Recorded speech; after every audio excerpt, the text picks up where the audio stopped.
Welcome to Man Down Podcast. My name is Ted Knutson. I'm joined by Patrick Van Straten. Today, we are going to talk about failure and success, but really failure. The reason why is because throughout most of your lives, no one has probably ever taught you to fail. And in fact, the school system is set up so that you're always passing, and passing is the most important thing. And if you're failing, you're doing epically poor and terrible. But maybe that's your school system. So, we're going to talk about failure and success, super important topics that you need to know for your life. And we're going to conclude by dissecting someone who has been successful in almost any objective way that you could measure, me. But what you're going to see is that my career has failure woven throughout the entire thing. Yeah. So join us for a great show ahead where we're going to give you some important lessons on how to go through your life with just a little less pain and hopefully maybe a little more success. I don't know. We'll find out. All right, Patrick. I horribly fluffed the intro on this one. So you got to save the show.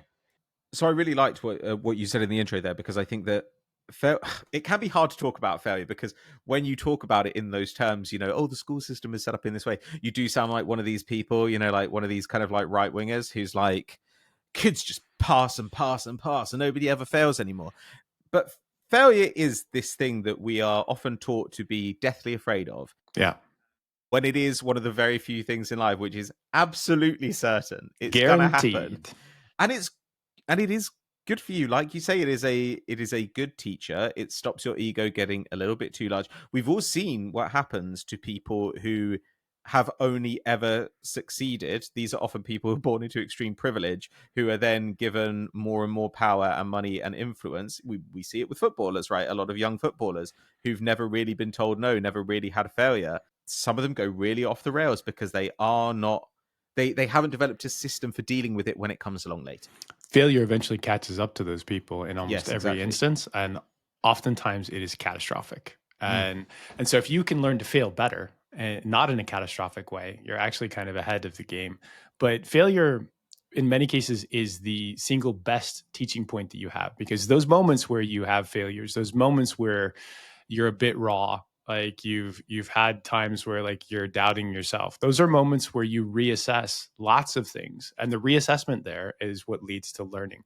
So this is such an important topic, and it feels like something that like is very rarely broached by anybody. But the fact of the matter is, if you want to do hard things, so one of the things we encourage you to do is, one, be the change you want to see in life, but two, go out there and potentially do interesting hard things. Like you can just do things, but if the things that you want to do are hard, like you will run a very good chance of failing at it.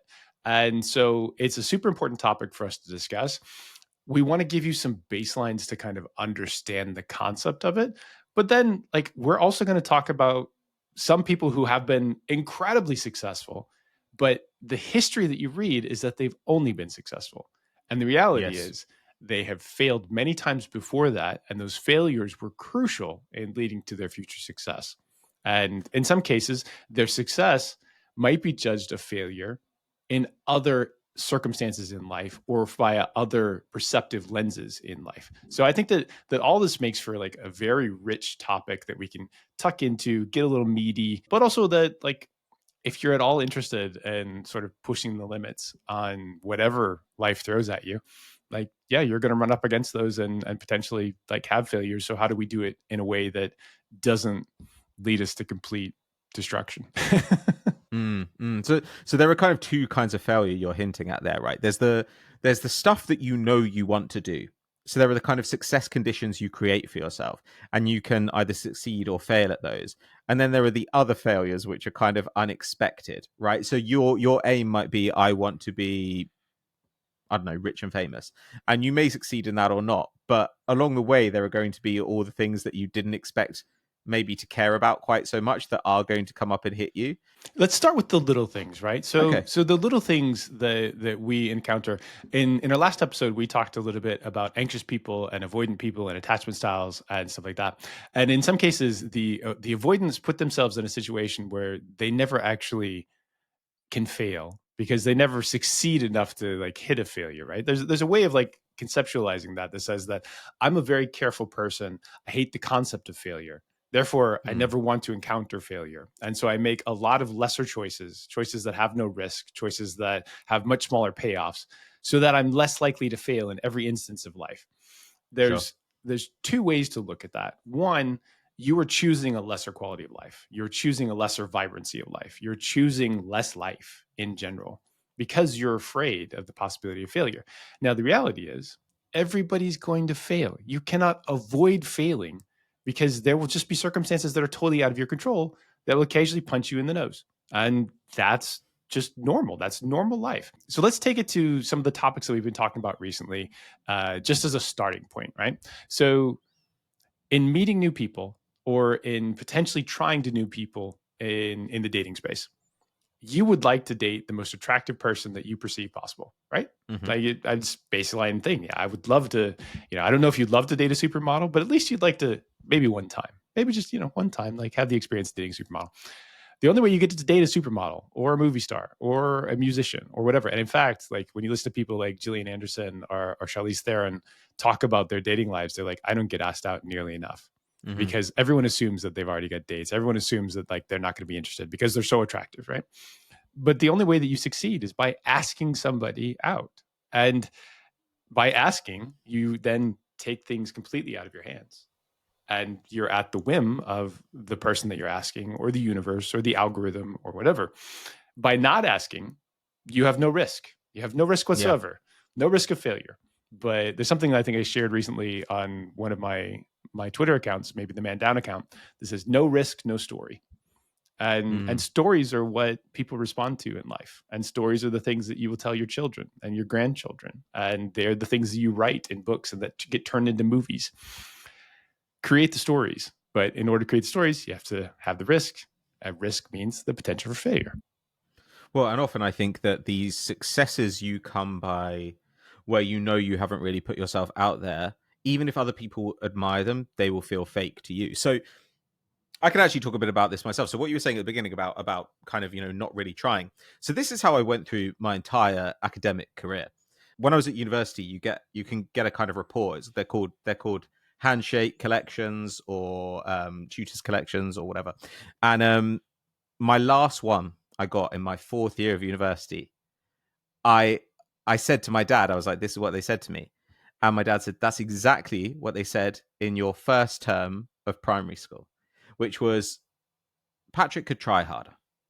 Um, but I did that the whole way through school. I knew when I was in school that I wanted to go to Oxford or Cambridge. I knew I did want to achieve that, but I didn't really want to try. And to be honest, at school you don't really need to, right? Like you can just kind of you can normally you can get by, or you can learn to kind of like answer questions the way they need to be answered. You can kind of game the system a little bit. You're coming at this perspective from somebody that's extraordinarily smart, so I'm not sure that your experience is extrapolatable to everybody else. You don't really need to try is not the consistent experience from everybody that went to a good school. I get okay, but I guess what I'm saying is you need to know how to answer the questions that they're going to ask you, Absolutely. I rather feel than like like, occasionally we creep up on pretension, and I gotta like poke the no, man, balloon.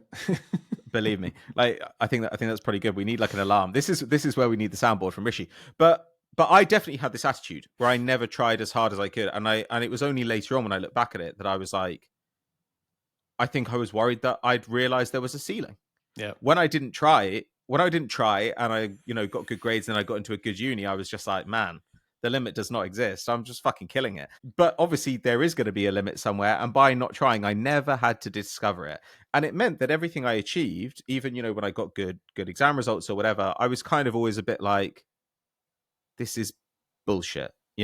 This is fake because there was nothing risked. There was nothing gained from it. It's like there's a now we're going to get pretentious. So the Ponce, Blaise Pascal's Ponce, like in that he talks about a gambler, and he says if a gambler likes, betting for money, playing this game all the time, if you tell him you can play the game but you can never win any money, it's just not for money, you're just playing the game, the gambler won't be happy.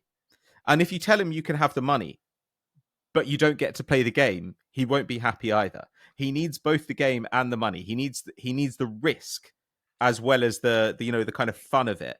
And so sometimes if it feels like you get the money, but you haven't really had to enter the game, you haven't really had Mm. to risk anything, it feels empty. It feels like bullshit. Empty. There's also the element of like imposter as well. Like, ooh, I have this Mm. achievement, but like, do I deserve it? Like, have I Yes, earned it? exactly. I'm not Mm. that person. And imposter syndrome is super common from, everybody. Like if you have Mm. like a little bit of self insight and potentially you're not a sociopath, then you're like, oh, how do I actually, interact with the world in this way? Do I deserve the rewards of it? Other people are Mm. like, I deserve all the rewards. Give me all the fucking rewards. The rewards are mine. I've done everything. And you're like, those are the Sure. people that are like a little scary to interact with in life. But I think that in a much more base way of talking about that, you have an incredibly powerful, beautiful mind. And if you had this in a sports car, you would want to take it out on the best track that you possibly could and just like blow the fucking dust out of that thing and see what it does. Like let me really test it in a performance way. And we do Mm. this with objects.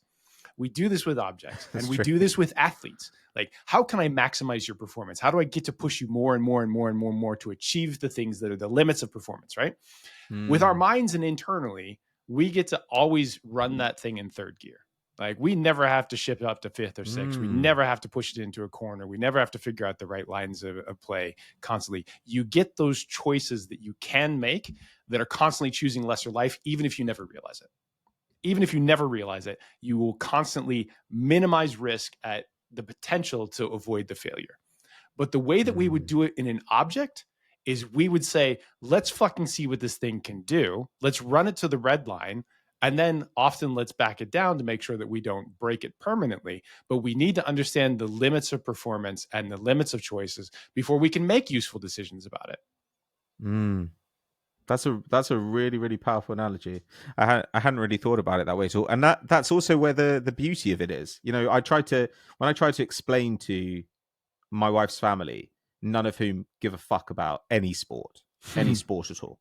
I tried to explain to them what's great about sport.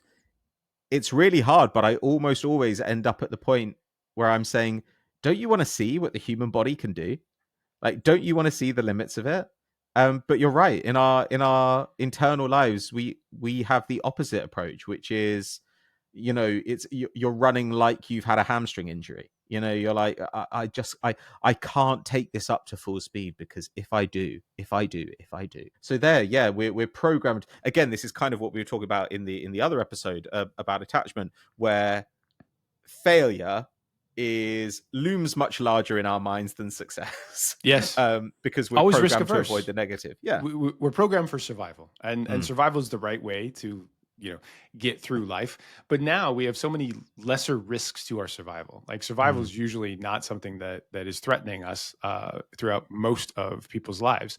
And in fact, like, these days, if you look at it objectively, humans live a better quality of life with much higher degrees of lifespan, much less infant mortality, much less mother mortality when giving birth, much more calorific diets, like much less Mm. likely to die in war, famine, disease, better quality of life from healthcare. Like, if you could have glasses, I mean, they're like the most basic things that Mm. you go back to and you're like, this was a problem, 100 years ago, 200 years ago, that completely solved. And now our problems are anxiety, and the news that we're getting like triggers us all the time.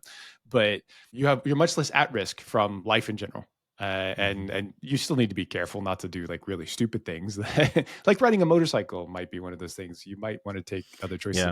about. But beyond that, then it starts to become a question of, okay, how do I not necessarily minimize my risk? How do I maximize my life? But when Mm. you're maximizing life, you're constantly going to run up against the edge of failure, and that is important because you can't let it destroy you as a person. But also, if you fail better, those are the points that you learn from. So failure is, think of it as an experiment, right? So I walked up to an attractive person, or I'm in on the dating app and Mhm. I sent somebody a message that magically matched with me. Thank God I got a match. Now what? Oh God, I have to like send an opener. I have to do this. I have to do that. And if you fail like a couple of different times, like, okay, maybe this opener isn't working for me. Maybe the sort of slightly misogynistic joke or the dad joke that I'm trying to do has no resonance with the person that I'm trying to, get a date with. So maybe I should then send something that they're interested in. Like, maybe I picked up something from their profile that says that I see that they're kind of cool, or I ask a question about something on their profile. Hey, that picture looks amazing. I would love to visit there sometime. Where is it? Like there's all sorts of ways that you can go. And so if you start to view things, and I'm not saying this is always right, but if you start to view instances where you could failure as experiments, then you take it into sort of the scientific rational space. So, hey, I applied for a job. Like, I produced this type of thing. Maybe I talked to people. Maybe I reviewed like Mm, how I should get my CV done. Maybe this is my portfolio. Maybe this was a little risky because I didn't have all the qualifications, but I applied to a job. Now, what happened? Or I applied to a lot of jobs. Or I had the AI apply to 1,000 jobs. It's like sure. let's keep the progression going.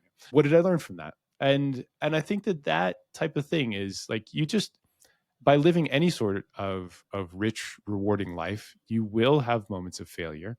You need to get comfortable with it as a possibility. You need to understand that it's normal and natural and not what school sort of, gave you, which was that you should never fail. Fail is unacceptable, right?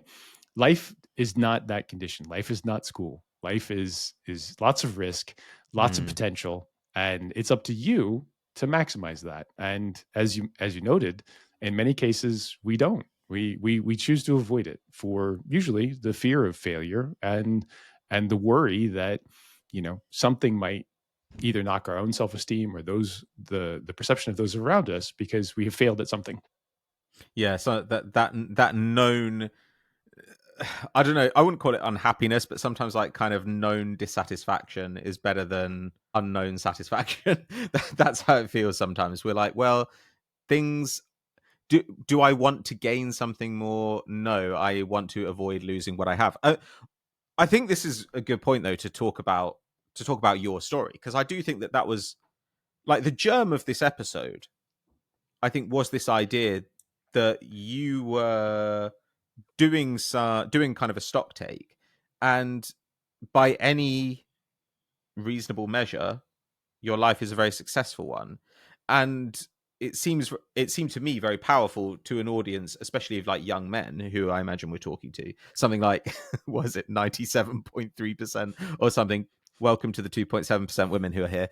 We're really glad to have you. Thank Super you. welcome. Tell your girlfriends insight into the male mind. Whether they're, disasters or not, you're still getting extra insight, which helps you learn and maybe helps you avoid future failures in your male interactions. Well, success failure, I think these, we might have different success failure conditions, but we Absolutely. we all are wired to think about it the same way. So it felt like it would be really interesting to talk to people who would probably aspire to be kind of where you are in your career, but give your actual perspective on what your experience of it has been.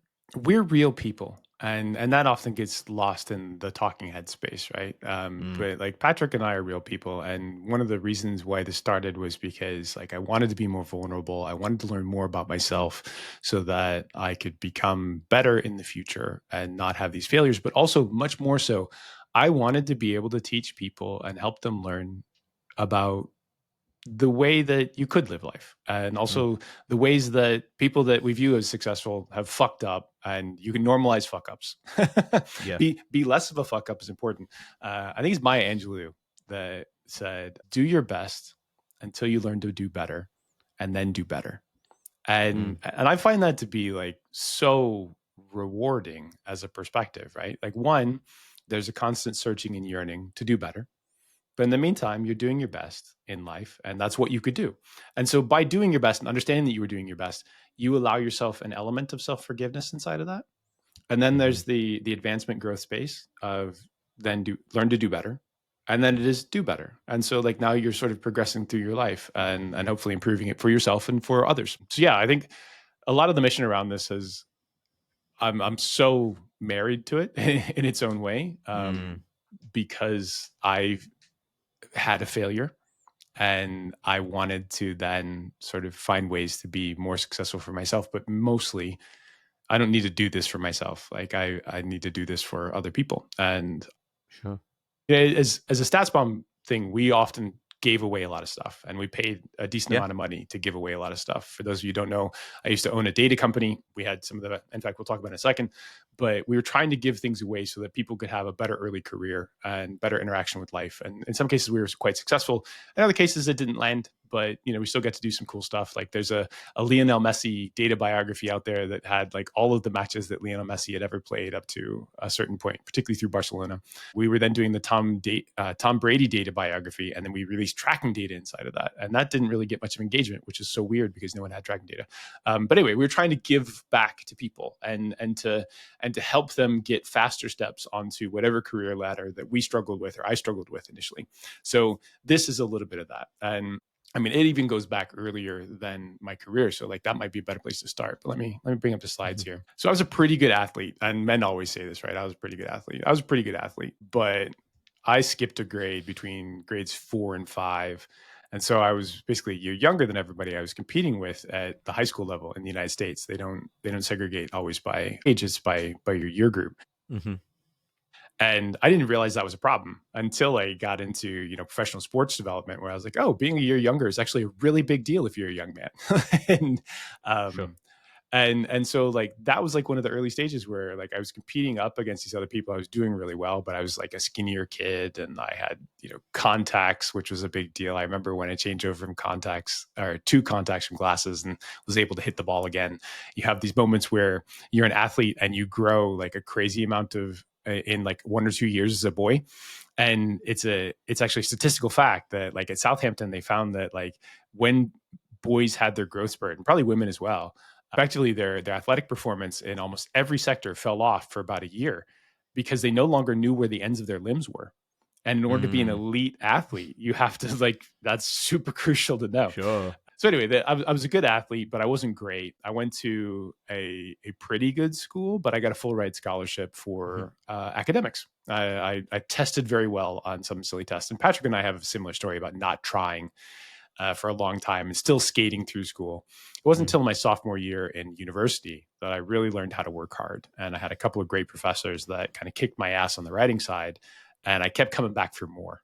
And that thing where like you realize that something's important and you want to go back and learn more, like that's pretty good indicator that like, oh yeah, you've got a little bit of grit in you and you realize that, yeah, this will make me better. Even if there's pain involved, like this is going to make me better.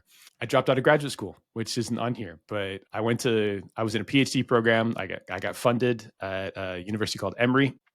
So small university in Atlanta, but I got money to go there. And then not even after a year, I dropped out because like things were going on in my personal life. My first wife was up at Harvard, so I'm a PhD dropout. There you go. I didn't bother to finish that. Like there's a failure in there. But let's go to like the actual career, which I think is like pretty useful because it's got cool shit in here, and people are like, oh, that's awesome. How do I do what you did? And I usually answer, I have no idea, because like I just got here via the meandering path, random walk, as it were. So I dropped out of grad school. I went into tech. I initially took a tech support job for an accounting software program down in Atlanta. Did that for a bit, switched over after a year. Hated that job so much. Like just mind numbing.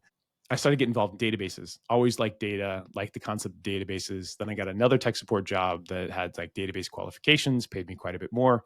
After a year of working in the tech space, I was already making as much as the junior professors at my university. Like success, right? Awesome. A couple years later, moved back in with my first wife as we came back together. She went to graduate school and her PhD program at University of Virginia. Beautiful place to live in Charlottesville. And I had to get a job over in Richmond. So I was commuting like 75 miles each way, but I was making 61,000 a year at age 25, which seemed awesome. I was like, this has to be like fabulous. I'm winning the game of life. Well, and you're married. Yeah. Married which I assume was like a success condition that you had in your mind when you were a child. Super early on. As we've said, I'm a romantic. Found my person. I thought that getting married would make me happy. That was not correct. not that it had anything to do with my ex. It had everything to do with me. Yeah. Even the perfect marriage doesn't make you happy, it turns out. Happiness is a you thing, and it can come in all varieties and walks and stripes of life, but it is certainly a center focus thing, and not you are happy by the things in your life. Yeah. And then at one point, I was editor of magicthegathering.com. For those of you who don't know, one of the biggest strategic card games in the world. Post Malone is a big fan, if you care about that. But yeah, so I was editor of the flagship website there. Very cool. People envious of that. Then I was a professional sports bettor at age 28 because of the people that I met in the Magic space. So again, like, wow, that is a cool job. People like, first of all, I didn't even know that was a job. I didn't either. I was like the data nerd working for some guys who were smarter than me that had pretty good success. And they're like, oh yeah, we Mm, could use somebody that can do a bit of programming and wrangle some data. sure. Then did that for a couple of years, rebuilt pinnacle.com. At the time it was Pinnacle Sports, so one of the world's largest offshore bookies. Rebuilt that place from 2007 to 2014. Now when I say that, that's because the United States changed their laws at the end of 2006. Pinnacle cut off 70% of their business in a single day in January of 2007. They didn't want to be in violation of US laws. They got rid of everybody that was a US customer. And so the first year that I arrived, they lost $6 million. When I left after retooling the entire product suite and basically how the world bets on sports, they were profitable to the tune of 80 to 100 million a year. That felt pretty good. Mm-hmm. Then I got to do Moneyball. I met Matthew Benham in a pub along with a guy named Ricardo Larendart. We were just hanging out. Matt shows up for lunch because Ricky was basically the assistant director of football at Brentford at the time. And Matt and I hit it off because we were talking about using data to scout better players. And also we hated the same director at Pinnacle. And so like when you hate the same person, like that's a nice little Yeah. bonding moment. When you've gone through the crucible together.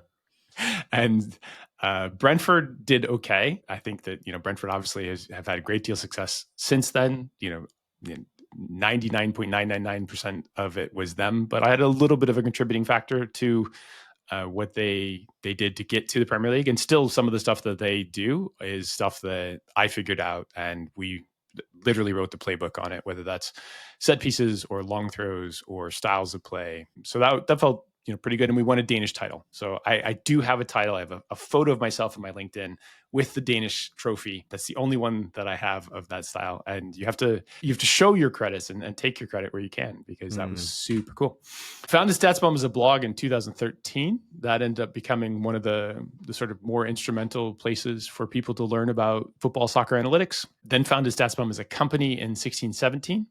Built that to 10 million annual recurring revenue a year with over 300 professional teams that used our products worldwide. We also started to sell to American football programs. I think by the time we left, we probably had like somewhere between 5 and 10 of those, and then sold it to a company called Huddle in 2024. So that sale was mid 8 figures and gave me and my family financial independence for the rest of our lives. I didn't get all of it. That went to a lot of investors and other team members, because one of the important things that I decided very early on was we wanted to have people have shares in the company, and we wanted to distribute that because we wanted it to be their company. And I hired some friends there and made friends that worked with me, and it was a really good run.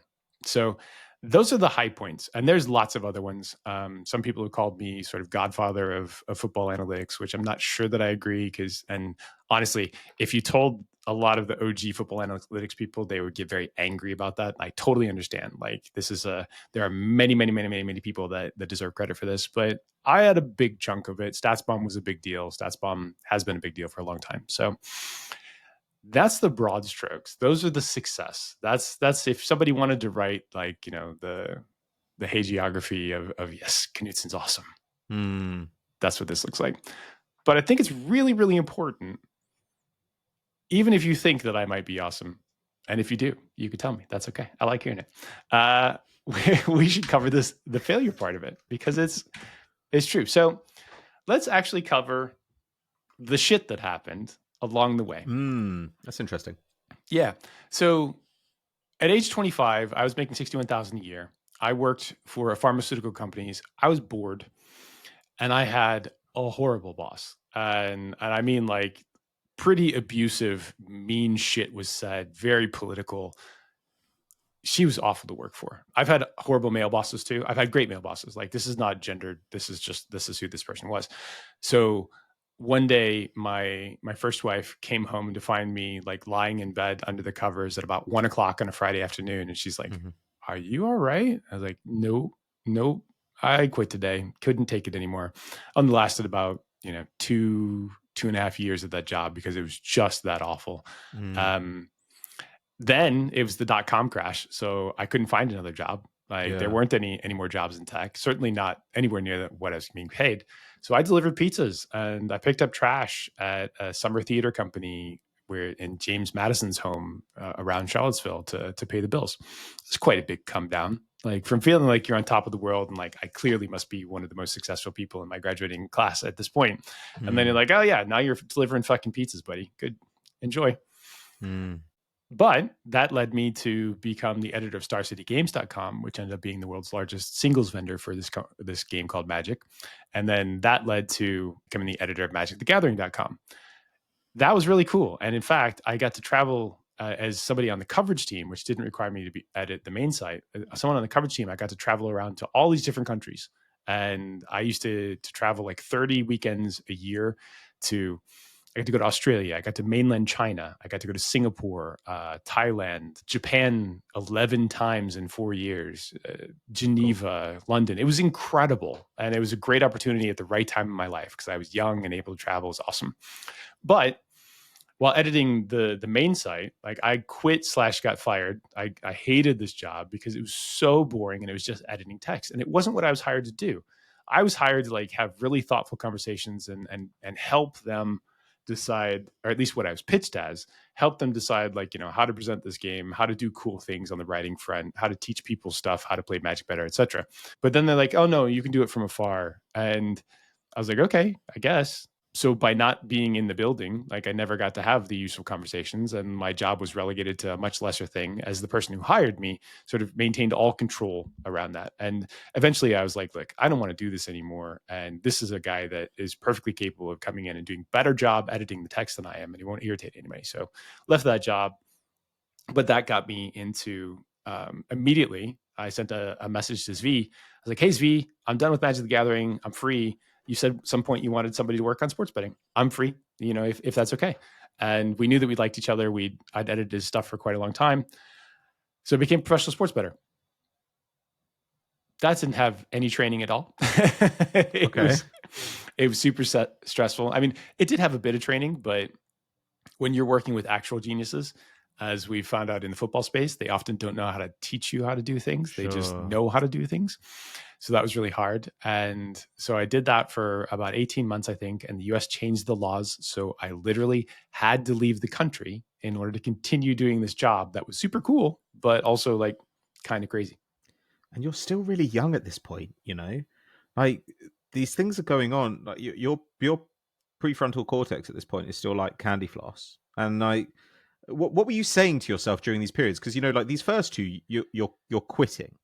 So you can imagine that there's some feeling there of like there could be a feeling there rather of I'm making this choice. But what were you saying to yourself at the time? How did it feel to you? I mean, in one, it was like I was fed up and I knew that I was going to break, and so I had to quit. Mm, So like the first job was that way. The second one was just I could still make money, so that wasn't like risky in that way. sure. We had enough money to pay the bills, even if I wasn't working that job. I had enough types of income and able to work for the coverage side of things, so that was totally fine. I could write and make money. The sports better thing was kind of a lot, and it was a lot in ways that I didn't anticipate. And the people that I was working with, while I love them, like they were crazy challenging. Like Magic players often are, but these guys, if you put them in charge of things, they would often struggle with like a large, even a moderate amount of employees because it's very. They were also young, not a lot of Sure. expertise in how to do this stuff. So yeah, that was it was hard. But I think more of my way of doing things is I kept getting offered jobs for the most part that were interesting, and so I was open to opportunity. And learning and being open to opportunity is a really good way to go through life. Like being a very aggressive autodidact, and also when something cool comes up that you think is good and doesn't risk your whole life or everything, that's a pretty good way to have an interesting career and life. And so that was more the way I was thinking about things. But if I had to be honest, I've also been very good at suppressing my emotions for a long time, Mm-hmm. which has allowed Mm-hmm. me to succeed in high stress jobs. but it also has occasionally had, a significant downside. Okay, so there was a degree to which you were perhaps this is what you talked about in the previous episode of like, I will shut this pain away and it will come back later. But also it sounds like there was something to, even among these failures, there was a part of you that it didn't touch. There was a part of you that knew you had value. So the failures didn't like, yes, they're upsetting and they're difficult, but they didn't make you question the entirety of your self-worth, it sounds like. Yeah, the times that I got depressed were basically all around career. Okay. And there were times that I was worried that I couldn't be successful. Mm, And then I came out the other side and I knew that, if you continue to apply to things, if you continue to stay open to the right opportunities, but put in the work, then it was pretty likely that I would be. Because sure. I always viewed myself as smart. Like I had all of the information to say that I was smart. And then once I learned how to work hard at university, that was the point at which I was like, okay, I think I can be pretty successful in lots of different places. But it was so much harder to get access to information back then. Like we're talking Mm, 20 years ago. And so nowadays, it would have been much easier to be a strong learner and switch different types of jobs. Back then, it was a lot of, attempts to learn these things, probably much slower than they could have been. But with enough self confidence and self worth, self value, like that was there. Also, I had a wife that was also really smart, and we had some pretty good friends in and around grad school, and still good friends with my college friends at that time. And so, yeah, there was a decent support network saying that, yeah, you'll be all right. okay. This is your 20s. Yeah. What next we're in. Okay. Okay. So literally had to leave the country point. Divorced my first wife basically about the time that I moved to Pinnacle. That had been coming for a bit. Incredible I parenthesis there. Sorry, I just have to Yeah, draw attention to. I know. for, the, for, uh, for those of you for who people haven't been listening, following the earlier episodes, it says lesbian in San Francisco with my divorced first wife wife. one brackets Yes, lesbian in San Francisco. There you go. correct. So, make this change over to a new country, divorce my first wife, who's lovely, very smart, but she has a lot of story that I don't really want to tell. And she had to explore her own sexuality. And at some Mm, point, she said, I was like, "Hey, I don't think you like men." She's like, "Yes, but I love you." And I was like, "That's mm, great, but also I think you really need to like, go follow this wherever it takes you, and that is not alongside of me." mm. So yeah, there's quite a traumatic, you know, I mean, it could be a traumatic event here if you characterize it that. But also moving countries is a huge event, huge, huge, huge. Sure. Mhm. And Rebuilt Pinnacle, that's a book.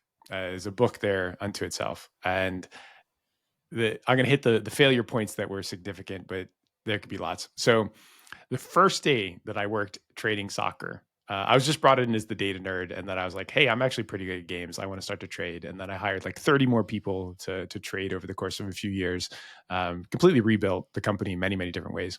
But the first day, I lost $63,000, which was the majority of my pay for the entire year. And I remember being like almost catatonic. Like Ugh. I went home and I played Football Manager for like 2 days straight. and and and my ex did not know how to deal with this. She's like, "Are you all right?" I'm like, I don't know. Because again, training was very bad. They were a little arrogant in what they thought that we could do. Mm, So this is in August. I lost. I was trading the English Championship at the time. We finally got some good feedback from Henry, who's the managing director, and he said, "Look, you guys, I just want you to stop losing. Like, do what you need to do to stop losing. If you stop losing, then we're going to be successful at this." I was like, "Okay, that is a good set of guidelines for us to do." sure. From November onward, we never lost again, and in fact, we made tons and tons and tons of money. But basically, what that did was it gave us the right perspective to say, we don't know what the fuck's going on. You guys are going to need to figure it out. The base case is stop losing. And then once you learn how to play the game, you might be pretty good at it. And we were awesome at it. We were Mm. so, so good in the most stressful, insane environment in soccer trading at that time. Just unbelievably crazy. We fucking rocked it. So it took us 2 months to really figure out how to do things right. And then we never lost again. Did you find the stress Was the stress at any point sort of addictive? Oh, absolutely. Mm, Absolutely. And football people had the same thing. So I love trading. Like guys never wanted to stop trading. They love the stress. They love the game, the yeah, gamble, as you say. Like as you sure. gave the example, it's perfect. The risk was there, so and when you're winning, like it's almost like there's a video game type thing where like you just see yourself level up over and over again. And it feels like so good, like feels like progress. But then like you will lose sometimes too. So like there's a risk in that. And yes, that stress was addictive, but it was also addictive being really, really good at a crazy challenging game. It felt Mm, like I can do this, and not only can I do this, I can do this in a way that like they thought we were going to fail at the start. We didn't fail. We succeeded beyond anybody's wildest dreams, and we were awesome. But so while I was doing this, I traded like a couple days a week because I love trading. I became the lead trader for the English Premier League in December of that year, and I did that for most of the next 8 years. But I was nearly fired in 2010. I was doing a lot of things in my non-trading days. I was rebuilding products. I was trying to guide some product management to get things built for the front end. Like we changed how soccer worked, but we changed how tennis worked. We changed how the world bets on tennis. We launched things like volleyball, live sports. Live sports were insanely good, and I fought so hard against some old hats there, including the person that I fell out with here. So I was nearly fired in 2010 when one of the directors basically found out that I was like, hey, he's not trading very well, and we should probably look into getting somebody else. Now, this guy actually was going senile, and we okay. had seen the early signs of it, and he was extremely difficult to deal with, but there was no political cover to sort of have that kind of conversation.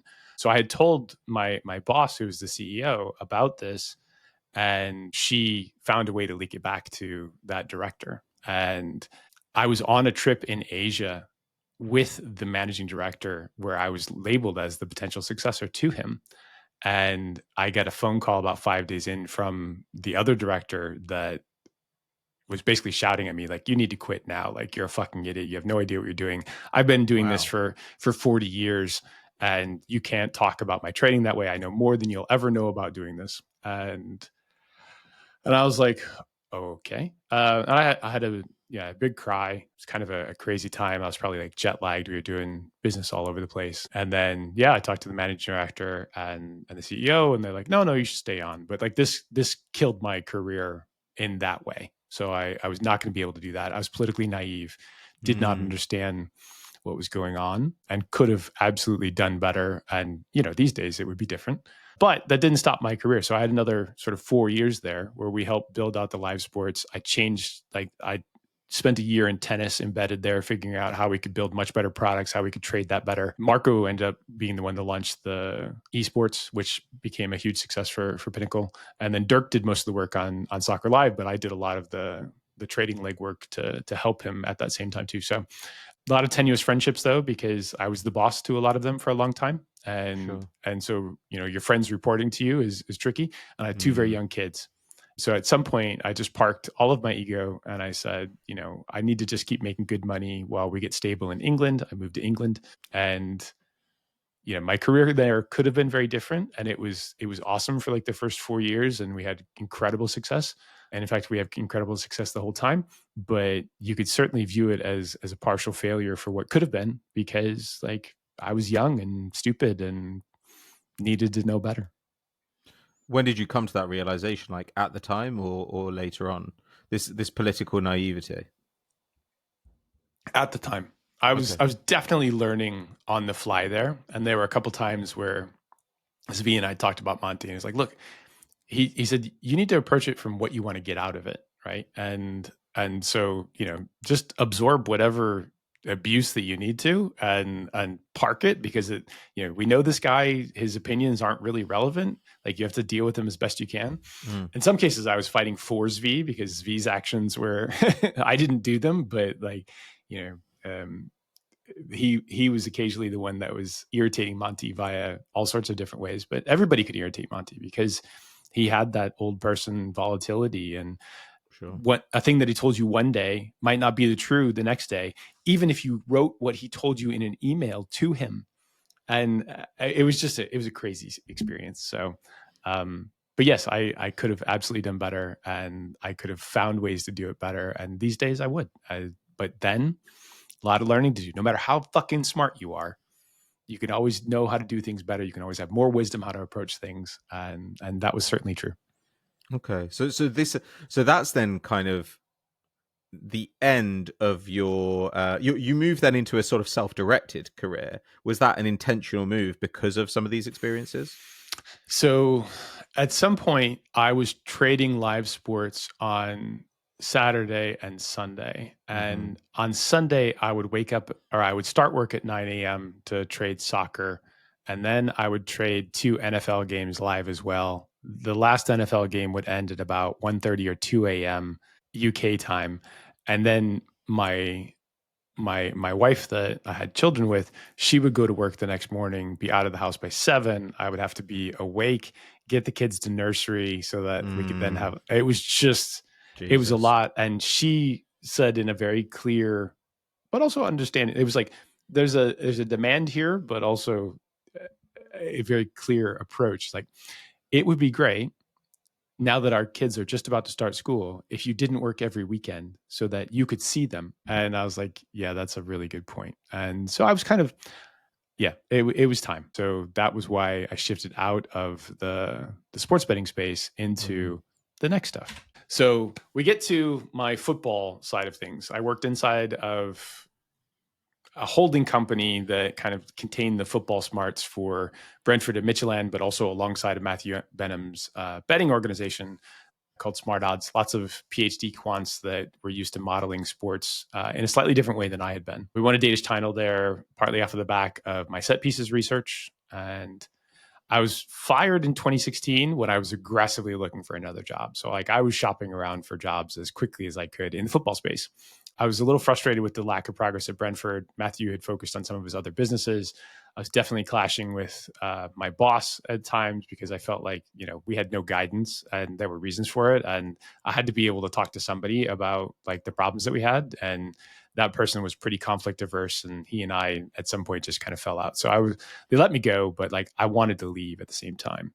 The problem is I looked around and I was trying to find my next job in the football space, thinking that we'd been very successful. And there were no jobs yet. So that was a big issue for me. And we'll see it in just a second. But in 2013, I started Statsbomb as a blog, started writing about football analytics. But the reason why I started writing about it was because I got cancer and I couldn't work. And so that while I was on chemo, I was like, I have to find something else to focus on because like I'm so overwhelmed and worried about my health and like being able to see my kids and getting old and all those things. It's a really, as we say, failures and health scares are really good points to reassess where you're at and Yeah, what you for want to sure. do with your life. I saw something on Instagram the other day that hit so true, which was when you're healthy, you might have 1,000 problems. But when you don't have your health, when you're ill and seriously ill, you have one problem. Yeah. And that just like collapses all of it. And so at this point I had one problem. And I was lucky enough to kind of find some traction and then like hit, my timing was great too. Like this was almost the start of when people were writing about football analytics on the internet. We had a good community on Twitter. Lots of really interesting people then went on to have great jobs in football, some of whom we published on Statsbomb and some of whom were alongside of it or preceded us, like Sarah and Ravi. Ravi's been on the transfer flow. So this was a blog first, and then I've Yeah. exited Brentford, and then I started as a company, and people were like, "You're a genius, well done." And I was like, I needed to consult in order to make money to feed my family because we were sort of existing on my retirement money, and it was a desperate move to start StatsBomb as a company, and there was no genius involved. Okay. Okay. So the narrative of like I took control of my own destiny is kind of true, but is also like born of necessity rather than like, Absolutely, yeah. so many things are born of necessity, and this is one of the most interesting things that you will. So there's a guy that is called David Senra. He runs a podcast called Founders. It Hmm. is a brilliant podcast. It is so great, and he's read like 450 biographies or autobiographies of people who've been greats in history, great men, great women. Sometimes he does people like fashion people, like he's done Ralph Lauren and profiled them. Steve Jobs has lots of episodes. Bill Gates has episodes. You know, he's done people like Napoleon. But one of the things that I found most most valuable for me was when he's talking about many of these great men or Mhm. great women, they have had failures in their lives that then led them to the successes that they had. So there have been instances where you get like a Steve Jobs, and Steve Jobs got kicked out of his company for being an asshole. And then he Sure. had Next, which wasn't really a success, but he made Apple buy Next in order to continue on as part of his deal. So like that was a success. And you get people like Ferrari, who was always on the edge of his company going broke. And like maybe his earlier companies went broke. Disney had companies that went broke, or they have horrible, horrible personal lives. Well, both those guys, Steve Jobs obviously has a child that he kind of like disavows, and Ferrari had this like secret family in the hills outside Modena. I think the one that kind of hit home the most, though, was there's a guy who owned the Utah Jazz. I think his name's Larry Miller. He was a billionaire in Utah. And I think he died while they were writing his biography. And the thing that his wife said at the end of it, there was like a postscript chapter or something where I think the biographer interviewed people around his life and talked about Larry and stuff like that. And the question was, you know, what's different now that Larry's gone? And she said, and he had lots of kids, I think, and grandkids, but she said, well, you know, not that much has changed, because when Larry was alive, like he wasn't really here. And there's Oof, like more to the story, boy. but I was just like, oh, and you could do that. This comes back to a recurring theme where we talk, at some point your career is a little selfish, especially if Hmm. you Hmm. have family around you. Like if you're sacrificing for your career but you have enough money and like you're choosing to strive and achieve, it's selfish. And it's not that you're wrong for doing that. That's okay. Like you can make selfish choices. Like you just have to be comfortable with the consequences of it. And the consequences of me not knowing my kids, or my kids feeling like dad's never around, or not knowing my grandkids, like that's not fucking something that I want. And actually, I want a very rich, rewarding, robust love life. And that's also something that you need to give time to your partner, right? Like Mm. if you're the type of people that like to be around each other, that's great. Maybe you have a relationship where like you guys are very independent, and you know you can have a relationship that you guys see each other some of the time, but you're very independent that way. That's okay too. Some people like that. I think I like much more closeness in my life.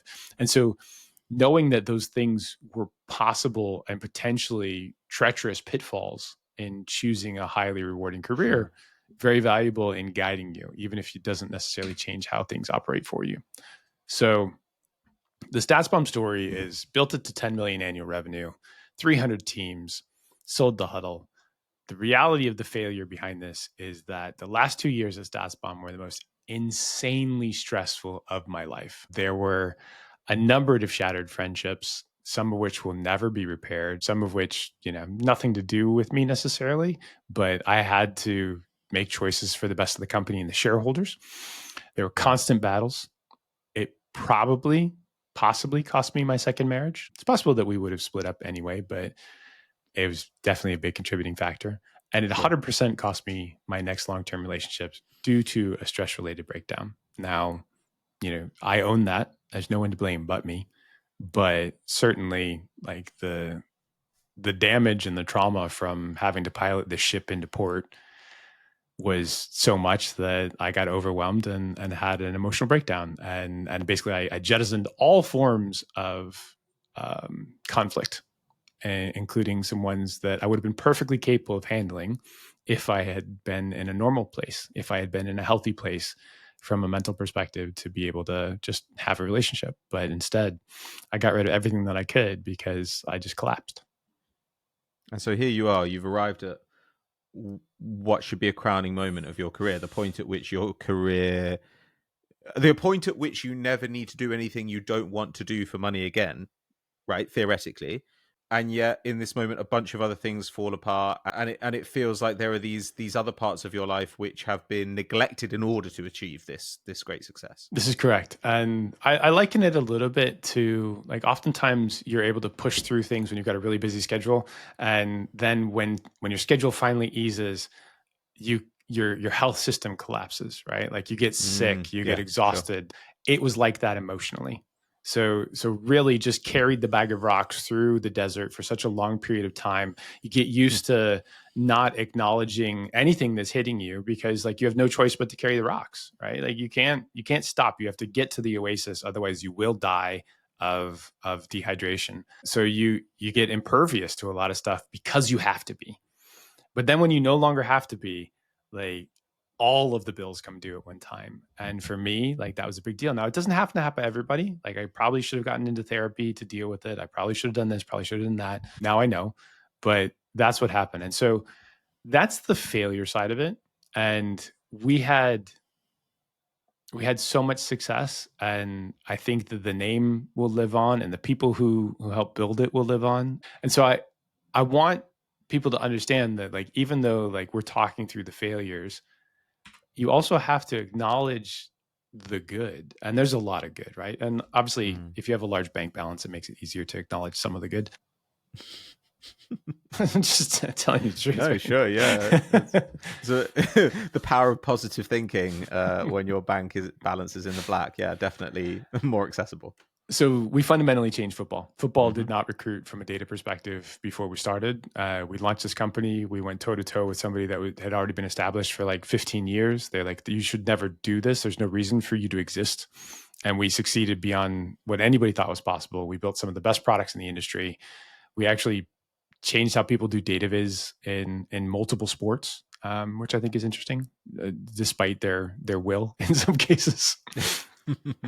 Our American football product was awesome. And one of the reasons why we had to sell was because it sold slower than we thought it would. But if with enough time, like we would have won that market so big. So we had 30 frames per second tracking data with physical metrics that we generated off of AI and some humans sort of tying to get the tracks.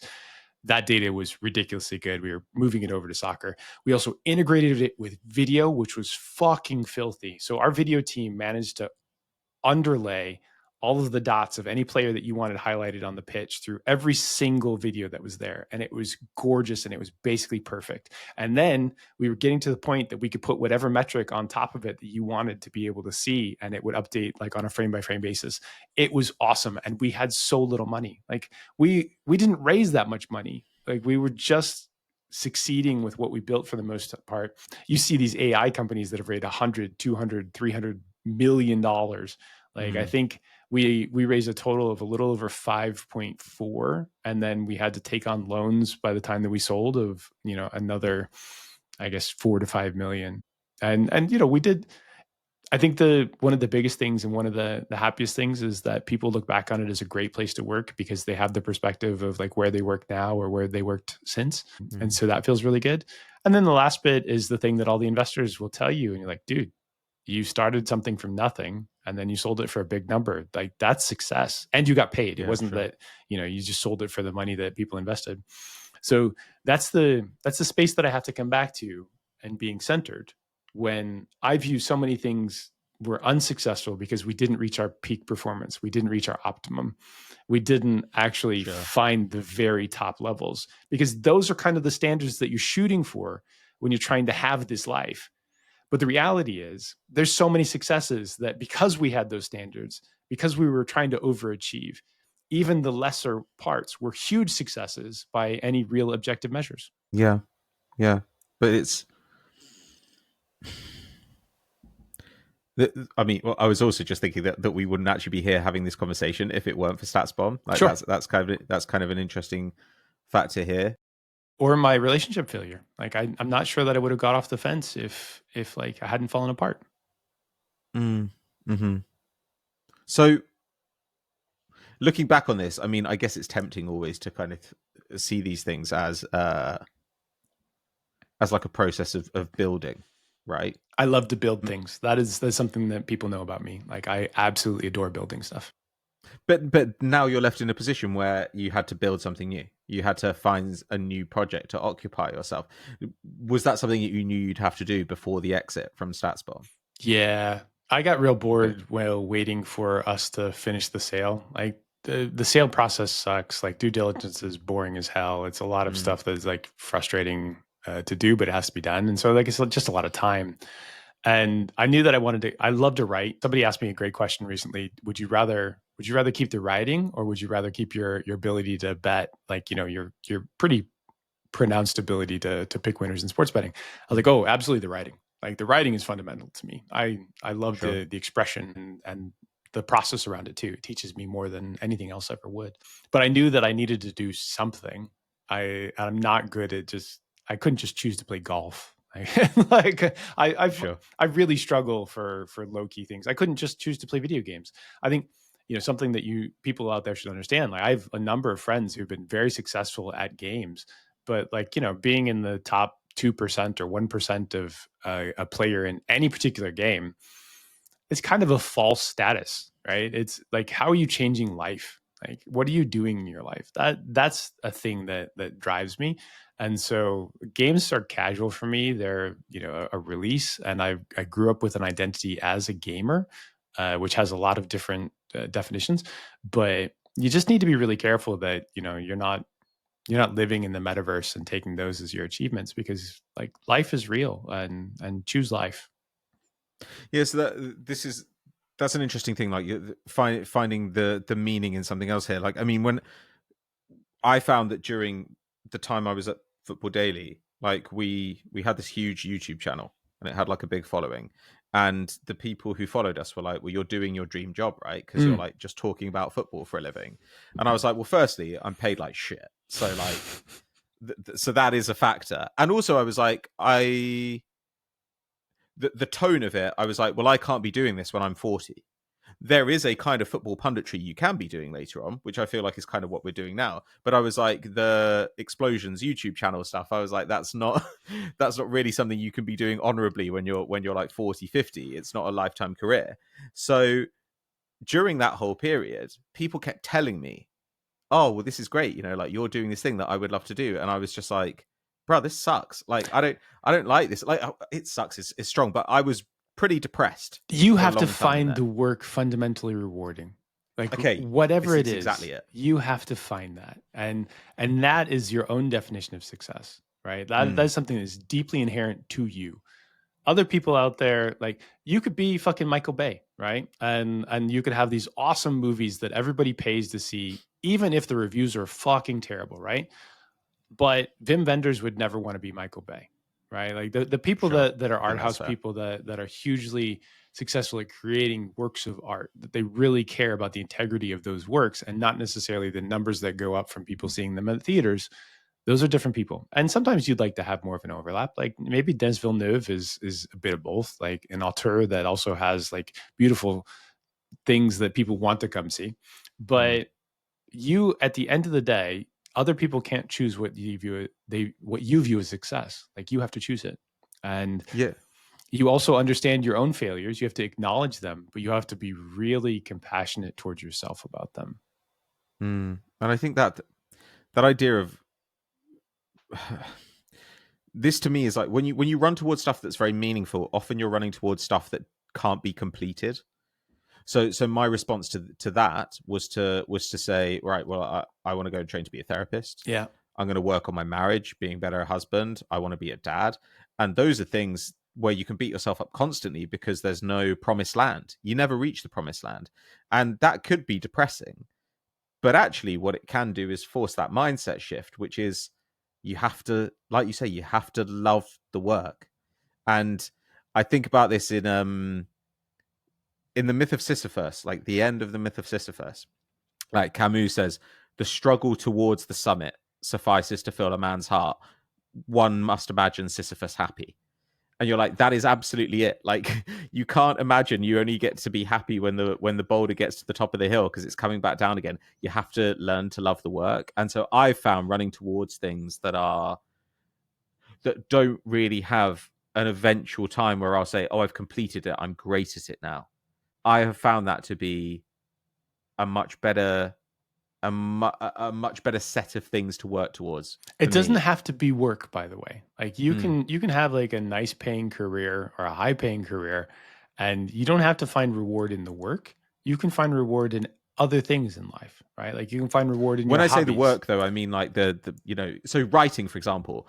Like Absolutely. the thing about writing is you're never going to be the perfect writer. It's like literally impossible. Shakespeare's not the perfect writer. It's perfect. You can always be better. And that is, I Trading think was that's a like wonderful that. thing. Trading was like that because like even if you Okay, were getting paid crazy amounts, you could never perfectly move a trading day because it was too complicated and you didn't know what sure, was going to happen. And so even when you kind of saw the future, like things would still go awry or oh, I could have made a better decision there. I just meant for the people that are listening to us, like it sure, doesn't sure. have to Yeah. be work that we're talking about. It is, I mean, it could be life work if you sort of looked at it that Mm, way. You know, in plenty of cases, it's your hobby. Like Lester Freeman in The Wire, right? So sure. Lester's police, and he's a good detective. But what he did was he built this awesome hobby creating doll furniture. And like there's this reaction when people find out that he gets paid like $500 for like some small piece of furniture that he's handcrafted for these dolls because he's an artist in this way, and Mm, he's also an artist in his job. But knowing that police work is can often be very unsatisfying, like he's found this other way to express his interest in his life beyond that, and it's a small way, but it's a beautiful way. And I think that we often get caught up in your career is everything. People will lose their identity in their career, like lose it, and they'll be lost mm, forever until they have some sort of reckoning that brings them back to themselves and needing to create a real identity because that is gone. You need to find ways to, one, embrace failure, learn how to fail better, mm. and find ways to find meaning in your life that isn't simply at the whim of your achievements. Like you have to find other ways to progress that are rewarding. And I think that that is kind of the long-term lesson there, because no matter what you do, no matter how successful you are, you will find lots of failures inside of it. But if you're able to use those failures to learn and continue to progress in possibly different directions that you've learned anew only via the failure, like that's how you can continue to have life success. Yeah, I trained as a therapist with one woman who was a also a Kundalini yoga teacher, and she said that part of her experience of it was you'd be in these incredibly stressful positions that you had to hold for a long time, right? And she would say after 7 or 8 minutes of it, you do find like an equilibrium on that border between like the feeling of success and the pain that you're experiencing. And she said, when things are going wrong in my life, I can tap into that feeling and I can find like the sense of achievement at the same time as feeling like the pain of potential failure. And I thought that that sounds like an ability that would be good for us all to cultivate. Senra repeats this over and over again through his podcast. Excellence is the capacity to take pain. And Hmm. it's a complicated thing that feels like very zen. When you understand it, you really understand it. And when you don't, it feels like unapproachable. When you're able to take on pain in the pursuit of excellence, in the pursuit of something bigger, whether that's, stretching or jobs or whatever, like the people that can take on more pain but still continue to push forward and achieve, like those are often the ones that have success. And the way that I likened it, and actually I did this alongside of my job. So at one point I was like, we weren't on the rocket ship anymore. I talked to one of my mentors, a guy named Mitch Lasky, who's one of the best educators that I ever had in the startup space. I was like, Mitch, like, how do I change my mindset from like sprint to like running this for the long term? He's like, you need to view it as a marathon. I was like, well, that's really convenient because like I've started to get myself back into shape and get fit. And he's like, that's great. That's one of the best things you can do, partly because it'll help you moderate your emotions, but Mm, also because learning how to distance run or distance swim or distance this or distance that, you do things for a long time and it hurts. And it does build up the ability to take on additional pain, even if it's yeah. in a parallel type thing, because we find all these different areas where there's overlap, even if it doesn't seem like there would be, like physical output versus your career or things that you're going through in life. But by learning to have a higher threshold of pain mentally as well as physically, like you can actually sort of take that anywhere you need to in life. Mm. And the plus side here is it means that if you can feel the sense of failure even when there's very great success to the external observer, then you can also feel a sense of success when other people would not necessarily see it present. Yeah, don't lose yourself. Like you need to feel that you have value and worth even when you're failing in life because there's lots more bats. Like you'll get more Yeah, chances to do things and until you die, like keep trying to achieve even if it's little stuff. that's the experiment. Thank you so much for listening, everybody. If you like this episode, like, subscribe, 5-star review, tell your friends, tell your girlfriends, tell your sisters, tell your wives, tell your mom. And yeah, leave us comments on things you'd like to see in the future. I will tell you, for those of you who've made it this long, I'm pretty sure that in the next week or two, we will run an episode where we have a dating profile expert on. And if you would like to volunteer for that, you can put your name in the comments. You can send a message to us on Twitter. You will get a free profile. I'm paying for it. You will get a free review of your profile. We're going to do it for 2 people. So 2 lucky winners will get a review of their profile. They might need your interactions. So we'll need to have your contact details because, she'll be asking you for more pictures and presumably saying less horrible things about you than she did about me. But I can't promise that. Like things could Yeah, no happen. promises. But what it will happen is like we'll take it out of like stories about me, and we won't laugh at you. We'll just appreciate the fact that you were brave enough to volunteer. Maybe you've got a failure there, but you can be more successful in the future. That's the story. Thank you so much for listening, everybody. Thank you, Patrick, for your insight. This has been a great episode. I hope you guys enjoy and see you again next time.